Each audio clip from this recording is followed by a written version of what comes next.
बीरबल और गायक। एक दिन अकबर के दरबार में संगीत सभा का आयोजन किया था। वो कार्यक्रम खत्म होते ही वाह, कितना सुंदर संगीत था। आपकी स्वर्गीय आवाज से आपने मुझे बहुत खुश कर दिया। आप जो चाहें हम देने के लिए तैयार हैं। वो गायक बीरबल से बहुत ईर्ष्या करता था। उस गायक ने सम्राट अकबर से कहा, जहांपनाह, मुझे कोई भी उपहार नहीं चाहिए। कृपया आप ऐसा आदेश दीजिए कि जैसा बर्ताव बीरबल के साथ किया जाता है वैसा ही मेरे साथ करें। अकबर ने गायक के मन को जान लिया।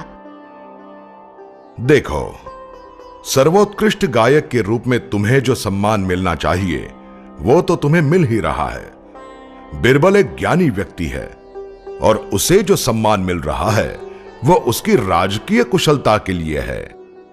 बहुत समझाने पर भी गायक का समाधान नहीं हुआ। आखिर अकबर ने उस गायक को सबक सिखाने का निर्णय लिया। अगले दिन अकबर ने गायक और बीरबल दोनों को बुला लिया। तुम दोनों करीबी राज्य में जाओ और ये संदेश उस राजा को देकर वापस आओ। गायक, तुम्हारे लौटते ही तुम्हें जो चाहिए हम तुम्हें दे देंगे। बीरबल और वो गायक करीबी राज्य में गए और उन्होंने उस राजा को वो संदेश दिया। वो संदेश पढ़कर राजा आश्चर्य में पड़ गया। उसमें लिखा था कि वो संदेश लेकर आने वाले दोनों व्यक्तियों के हाथ काट दिए जाएं। कुछ देर सोचकर राजा ने निर्णय लिया, सैनिकों, कल सुबह इन दोनों के हाथ कलम कर दो। ये बात सुनते ही वो गायक तो रोने लगा।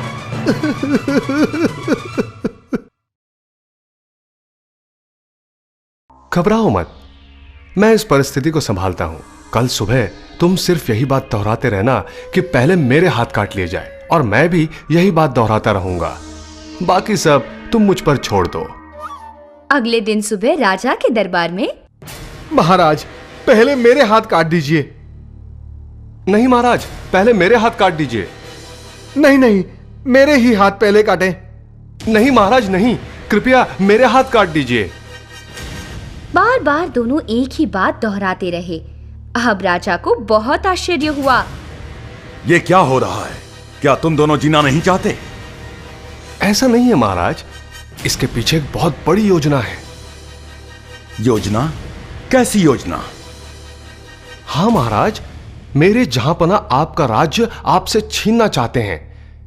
एक ज्योतिषी ने उन्हें यह सलाह दी है कि अगर आप दो निरपराध व्यक्तियों के हाथ काट दें तो आपका पुण्यक्षय हो जाएगा, और जिसके हाथ आप पहले काटेंगे वो राजा बन जाएगा और दूसरा आदमी मुख्य प्रधान। इसके बाद वे बहुत ही आसानी से इस राज्य पर कब्जा कर सकते हैं। इसलिए महाराज, कृपया मेरे हाथ पहले काटें। क्या मैं मूर्ख हूं? मैं तुम्हारे सम्राट का नौकर नहीं हूं जो मैं उसकी आज्ञा का पालन करूं। तुम दोनों अभी इसी वक्त मेरे राज्य से बाहर निकल जाओ। बीरबल और गायक खुशी से वहां से लौट आए और अकबर से आकर मिले। तो गायक, क्या हम सभी को यह आदेश दे दें कि तुम्हारे साथ भी वो वही बर्ताव करें जैसा बीरबल के साथ करते हैं? नहीं जहांपनाह, मुझे माफ कर दीजिए।